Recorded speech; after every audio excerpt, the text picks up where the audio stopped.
And you're physically fine, and but other, your brain is yeah, triggering. you know, and during the episodes, I can get up, walk around, talk, do math, but I don't want to. Mentally, it's like, shut up, everybody shut up, I'm going to shut up. We're all going to just focus on me and make sure I get out of this alive. And like during it, you know, I feel like I shouldn't go to sleep because I'm convinced that once I do wink out, I'm not going to come back. It's too scary too. That's trippy. So it is trippy. But the point is all that shit's real, and like everyone taking antidepressants and maybe anti-anxiety pills. You know, I am sort of convinced that the synthetic ones that doctors make in a lab are probably not as good for you as the natural ones that grow in the ground. Yeah, you got to look that stuff up. Yeah, you got to do a bunch of research there. I wouldn't know. Yeah. But, you know, turn. all that stuff that happens to humans just happens to everyone at different times in their life, you know. Maybe some ayahuasca meditation experience. You know, and the doctors have said, like, you should meditate. And I always kind of thought, oh, God, that's such BS, you know, but it's not. No, so, you know? So I took 3 or 4 years ago, I don't even know where I came across it. I think I saw an interview with Jerry Seinfeld, of all people. Yeah. And he was describing transcendental meditation. Yeah. And he had been doing it for 30 plus years on a daily basis. So, you know, I'm like, the hell is that? All right. You know, he talked super positive about it, attributed a lot of his success to his daily routine of transcendental meditation. So I go on, Google it, found some guide here locally, and set up an appointment. Yeah.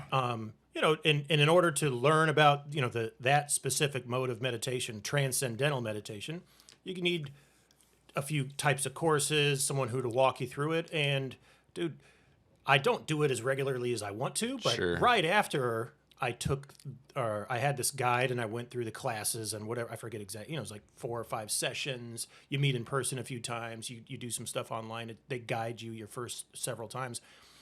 The benefits were to a T what they said would happen, right?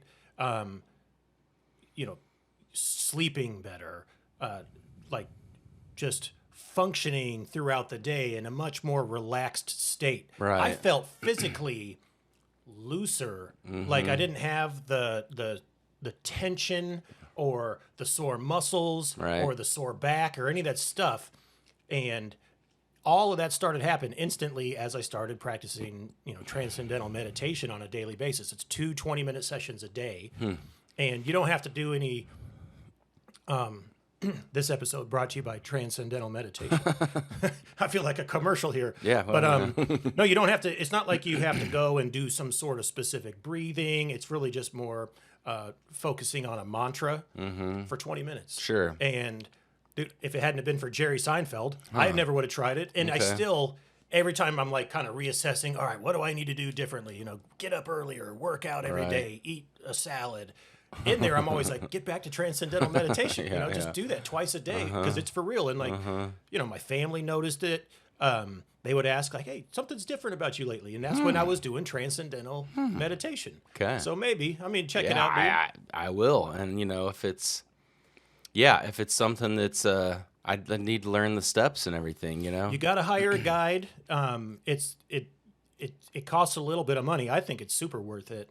And one of the funny things about it is it's such a internal facing approach to like, I don't meditate. I'm not a professional on meditating by any means, but once you start taking the course, you're not even supposed to talk to anybody about what you and your guide are talking about because it keeps it all internal. Sure. As soon as you talk to someone else, it's like the philosophy, the thinking there is like now it's outward facing, and it's not going to have the same impact on you internally. Okay. So I don't know. Google it, check it out. Yeah. Well, it's funny, you know, all the stuff that the psychotherapist talks about as far as meditation goes.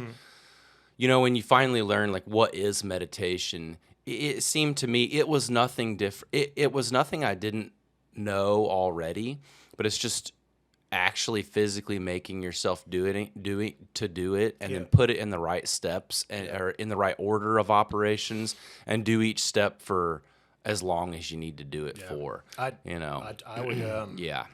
I want to. Maybe I'll use this conversation here as a trigger to get back and doing it twice a day. I'm gonna look it up. I fall in all the same excuses, right? Oh, time. You know, the kids are always interrupting me. Finding a quiet place in the house during the summer for 20 minutes is not easy to do. You know what No, I mean? you know, and the world around us right now, you know, it doesn't allow for you and me to. You have to work to go meditate, right? Yeah. It's not like you can just go outside and not do anything for a little while and stare off into nature. You know, there's just Yep. too much external stimulus that never stops bombarding Well, you. You know, that's the thing is like, you know, I try to like kind of have it in the back of my mind. I wait for the kids to go be out doing something. I wait for the family to be out. I'll go into the corner. I'll sit there comfortably. I'll give it a shot. 8 minutes into the 20 minutes, somebody's back knocking on the Right, door. You know what I right. mean? And what are you Yeah, supposed to like? it's Leave me alone. I'm meditating. yeah, yeah. You know, and all the depression in the world and anxiety and the stuff that I've started experiencing, you know, it's unfortunate that humans have kind of put ourselves in this position. You know, we shot ourselves in the foot by making a society that we all have to operate within the confines of. The fear factor that's just unloaded on us every single day from Yeah. marketing. It's just amazing that we're all able to maintain such normal, you know, seemingly happy, calm lives anyways. You know, no wonder some of us freak out every once in a while. Well, no doubt, man. I mean, the pressures, you don't have you have this illusion of choice, but like, I don't know how I Right. do, but if someone came to me and said, hey, you're free, you can go do whatever you want. Yeah, No, bullshit. what are you talking about? Like, I have backed myself into a Yeah, financial right. corner where I am overloaded Yeah. with obligations. Yeah. That I have no Right. I have no freedom to go I'm a choose. prisoner. Yeah. You know, and it's God, I've thought this before, like, you know, you end up in places in life that you're forced to make a decision that alters the course of you and everyone around your's life. You know, you're kind of faced with a Y in the road. And sometimes you're at this intersection in your life because of bad things that have happened. Sure. And I've wondered, maybe subconsciously I put myself in this bad position to force myself to make a decision. Because sometimes, you know, you get complacent. You know, you just work your job, you go home, you collect your paycheck, Yep. and that gets boring subconsciously to my mind, at least. And then I think, well, shit, you know, and you don't do it on purpose, but subconsciously you do it, like something like go out and get a DUI. You go out and get a DUI, Now and you you know have a it was on, and then challenge. it was on accident. You say, yeah, but yeah. ultimately you took all the steps to put yourself in the car Yeah. and drive and put a bullseye on your back and get a DUI and go to jail, and then you lose your job, and then you're faced with a point in life where, like, look, I have a chance now to change everything and get myself out of this rut. So, you know, then all of a sudden your 401k is freed up. You start thinking like, shit, I'm going to cash out 400,000. Yeah. I'm going to move down to Baja Peninsula. I'm going to open up some rickety ass fishing shop, There you go. and then boom, my life will be better. Yeah. So, you know, there's things in that, like, but all of a sudden, shit, I'm back in the corporate world doing the same damn thing I was 5 years ago, and I'm plenty happy. Yeah. But that's- you do those things But the to reality yourself, is, you man, know? like when you catch, I think one of the learning curves, like no one ever explains this to you before you enter into not just adulthood, but, you know, marriage and then family with, you know, you're obligated here to take you're a breadwinner of a family. You have to take Right. care of the family. You have dependents. Yeah. People literally depending on you. If you go down, Right. 4 other people go down with you. Right, You know right. what I'm saying? So like Right, that right. pressure is Yeah. real. And Yeah. I know exactly what you're saying, man. Like because occasionally it doesn't happen as much anymore because I think more I'm just like, Yeah, you know, we're more- used to I'm it. just used to it now. But Right, like, dude, right. in my 30s, I would get an inspiration. You know, I'd be like, oh, you know what? I want to become a writer and go Yeah. travel the world and try to figure out how to alert other people to these atrocities or just things that, you know, we're just not aware of. Yeah. I think when I first came across Vice magazine, I just was watching some of their stuff. I really liked how edgy they were, where they were going straight into certain scenarios globally. And I was like, dude, who are these people? I want to do that. Right, right. And then I'm like, I can't. Right. Yeah, but for like a day, you're like, Yeah. dude, what would that be like? Yeah, yeah. And prior to the obligations that you now have, that would have been an option. You know what I mean? Those are your Yeah. 20s before you really Right. get your life started. And you look back and you think, well, damn it, I should have, because if I would have been doing that for the past 10 years now, I would be where I wanted would to you be today. And you can't. know? Now, here's another thing, though. You got to be super careful because you can't go and tell your spouse or your Yeah. kids this. No. Because then they're like, well, wait a minute. You're unhappy. You don't want to be with us? I've heard that Like, 100 times. I'm just managing life. You know what I'm saying? I'm Right, just right. trying to be open about No, you guys would be there too. my hopes and dreams. Oh, dude, I got a near-death experience in the Everglades as well. Yeah. So this would have been 2003-ish. I was traveling from Tampa to Fort Lauderdale. So going the reverse path that you traveled on yours. I left. I had some cousins in Tampa, like I mentioned, and I left probably 4 o'clock or so in the afternoon, maybe 5 o'clock. Sometime late afternoon, early evening. I left Tampa, and that's a long drive, dude. It's what, 6-7 hours? Yeah, yeah. It's Florida. You can drive across Oh, Florida it's forever. a whole day. Yeah. So I leave in the evening, and I'm drinking coffee or energy drinks and a lot of water, and then I'm going across the Everglades. So Right. it's Alligator Alley, I think is what it's termed, or at least it used to be called that. And I got to pee. Like, I got to freaking pee, and it's like maybe 1 o'clock in the morning, and I got to go. And Alligator Alley, you can't just pull over on the Right. shoulder because there's the fence Yeah. right on the side of the road because there's alligators in Yeah. the marsh or in the Everglades right there. And if you drive through in the day, it's not like occasionally you see one. There's hundreds and hundreds and hundreds of Right. alligators everywhere. Right. Like, they're all right there, right off the road. So I'm driving, and I got a freaking whiz, but I can't just stop my car on the highway. All right. And I see a sign, rest stop, 2 miles or whatever it was. And I'm thinking in my head, it's standard rest stop or rest area that we're used to here. And, we're a building where you go in and you can pee Right. in the bathroom. Right.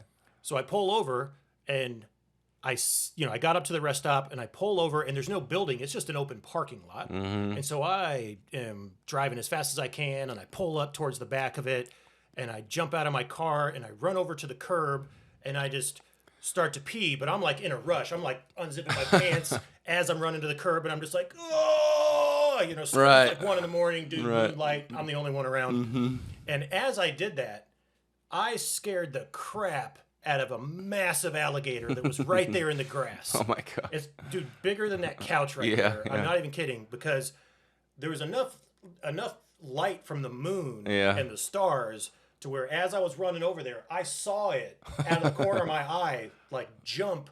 Oh, and it God. jumped into the water, and the splash Yeah. from the jump was enormous. Enough to make Oh, you dude. stop pissing. No. That's how bad I had to pee. Yeah. As I stood there and I still peed, just waiting, and then I got the hell in my car, and dude, I was driving, and it helped me for the rest of the evening because Stay awake. I was so shaking from that experience. I remember calling my sister at like 2 a.m, and I left her a voicemail because she didn't answer. I don't think she answered, but anyway, dude, that is for real.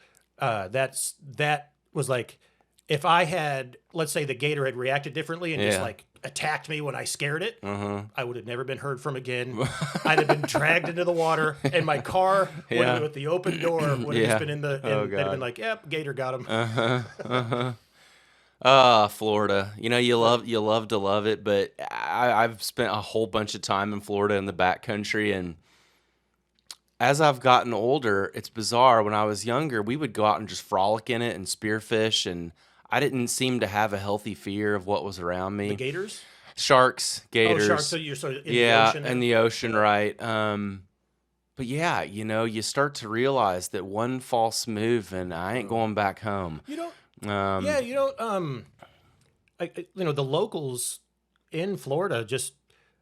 When I first spent time down there, I remember it was 2002. I went down there and I spent a couple months in the Bradenton area. There was where I was staying, there was a decent sized lake across the parking lot, and yeah, everybody was just like, "Oh yeah, there's gators in there." I'm Yeah. like, "Dude, what? It's like, how just, do you function knowing that? And there was Right. no fences around this. Yeah. It was just like that's where they live. you just draw that hard line in the sand and let them have their domain, and you have your domain, and just You yeah. see those like those kids that just like or those communities where like, yeah, there's a giant gator. It has a name. They all Right, like, right. oh yeah, that's Betsy. Yeah. And the kids are jumping into the pond. Yeah. And Betsy's just over there hanging out. You know, How do you? Marshall, the little brother of the guy I was with in Florida, he lives on a freshwater lake in Florida, Little Orange Lake, and we bass fished it for like 3 days before we went to the saltwater. His anchor got hung up on the bottom while we were moving along, and you know, it's a big freshwater lake in Florida with tons of gators. We had seen Yep. many 10-footers that day. Marshall jumps out of the boat and begins to scour the bottom. It's like brackish water. You can't see more than 6 inches in front of your face. He spends 30 seconds to a minute in minute increments down on the bottom, basically feeling his way around. And I'm thinking, oh my God, he's freaking nuts. Like, and I thought, you know, he came out of the water. Are you guys going to help me or what? And I was like, dude, if it was like a life and death situation where I had to jump out and get you, I would. But I am not coming down there to look for that anchor. And so you got to wonder, like, how much truth is it to animals sensing the fear and then reacting off of the fear that they sense is from a predatorial standpoint? You know, and the fact is Native Americans and humans in general, we're just an animal just like they are. We're allowed to be in their domain. We're just a big animal just like they are. Yeah. So, you know, the chances of an alligator opening his mouth from the bottom and grabbing a hold of one of his limbs are slim because that alligator wants fish. That alligator wants food. You're too big of a target for that alligator to efficiently eat a meal. You know, and that's kind of what I go back bad to. timing and it's super hungry that's and what I'm it's saying. desperate. It's just the chances of an attack are rare because, you know, the circumstances it would take for you to swim your limb into that thing's mouth are pretty slim. Yeah. And then that alligator's going to sense quite a large acoustical signature coming off your body in the water that it's not going to want. It probably thinks you're another alligator. So, you know, it's not going to mess with it unless times are unique. I see these YouTube shorts. I forget the gal's name. I wish I had a clip. But she's some sort of shark expert, and she's got all these shorts where she's just swimming amongst hammerheads or any type of bull shark or whatever. And, you know, they come up, and all she does is she just faces right at them, puts her hand on their nose, and just directs them away. You know, it's very frustrating for a shark to come up on a structure, especially one putting off an electrical signal like a human, because it disrupts all their electrical signals in their face. That's how a shark operates. It operates off of. But if you show fear, like if you turn around and swim away, you act like prey, and you're not. You know, you're giving all the signs that the predator wants. You splash a lot, you scream, you run away. Then it's going to attack you. It works that way with many different predators, big cats, bears. Yeah, if you run away, even like domestic dogs that aren't friendly, if you start to run away, you just paint yourself in that picture of being prey. I've had that happen one time. This would have been middle school-ish. I think I snuck out late one night. You know, like when you start to do when you get into middle school or high school. So anyway, it's like probably 1 or 2 in the morning. I'm in my neighborhood and I'm running to my friend's house probably. And behind me, I just hear the clack of like paws on the pavement. And I turn around and there's just like this. It's Cujo. It's dark out, right? It's like a giant husky of some kind coming right at me. And dude, you have 2 options in that moment, right? You can turn and run, but you're not going to outrun this thing. Yeah. Or you can go at it. Right. And so I just went straight at it. I stopped and I pointed right at the thing and I was like, I think I said, you, and I went right at it. And that thing did not, it was like, it threw on the brakes, screeched to a halt, and, you know, I chased it for like 10 or 20 yards. Man. And as soon as I turned to get the hell out of there, it stopped, looked at me. It trailed me for a while, but it never like came after me again. Oh, God. Back to spearfishing just for a minute. You know, I've had many instances where I've shot a fish with barracuda around, and you do that with the understanding the barracuda are going to take your fish. Really? They're going to try, spearfishing, you know, every time I've speared a fish, there's a 40% chance I'm not going to get back to the boat with that fish I speared. And, you know, there's hundreds of species down there in front of you, and you're only allowed to shoot like 10 of them. So you shoot the right fish, and then a 4 to 6 foot barracuda starts trailing your bloodline, and they try to take it off the end of your spear before you get back to the boat. And sometimes, you know, you kind of just poke at them with the spear and just try to scare them away. Sometimes you just feed them so they'll go away and you can spear another fish. One time I speared a fish, and about a 400-pound Goliath grouper comes up. It was my size, and it just engulfs the end of my spear, takes my spear and swims down into a hole in some coral reef, and just breaks my spear gun line. Dude. Yeah, that's a grouper right there, but it's not a You've seen Goliath those, grouper. yeah, the Goliath groupers, or you see Oh, those, you see those clips where a guy's reeling, Yeah, yeah. and there's this it's kind of like Mario Brothers or something, where just some monster comes out of nowhere and eats up. They're 6 foot long and 600 pounds, and they're a protected species in South Florida, so you can't boat them or land them. Goliath groupers. Yeah, people catch them as like an attraction. They're just so big and such a spectacle. You don't have a scale here on how big. They're ridiculous. Here we go. This dude. Right. Yeah, exactly. They're just massive. But they thump at you. They take their gills and they flare them outwards, and when they do it so fast and so quickly, it sends they call it an acoustical shock wave, just the wavelengths getting pushed through the water at you, that it sounds like the bass, like rap song bass. So it would stun. It stuns. It's a defense prey mechanism. it's Yeah, defense mechanism. it's a defense Okay. mechanism and a predator thing where they'll stun the prey and then they'll swallow it. But when I was down there spearfishing and you get too close to their little coral reef cave, and you're messing around just hear sending this bass? vibrations, they start going doo doo doo in the water, and it's incredible. It sounds like thunder So it's under like a the club water. hit, like- Yeah, it's crazy, and you can feel it in your heart. Really, dude? Okay. It's pretty nuts. I'll have to ask about that. When you go spearfishing next in Hawaii, see if there's a grouper, a Goliath around, and see if you can get one to do it. It's pretty I'll crazy. Ask, the time that I went spearfishing before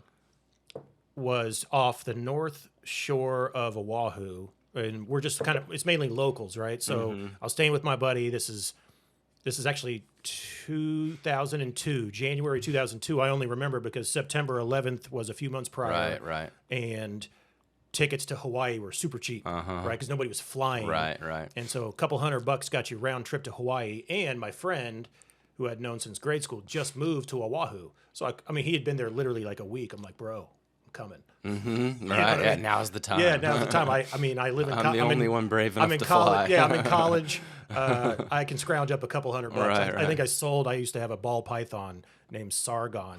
I sold him for like $150. So just scrounging up money. But when we got there, his neighbor in his complex had the scuba gear and the spearfish and the underwater light. Right.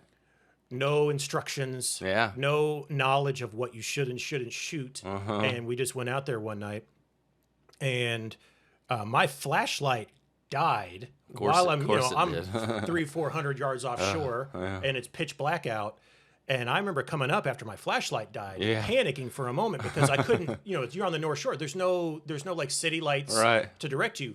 I'm looking around, and it's perfectly black, and I don't know. Directionally, I'm discombobulated there.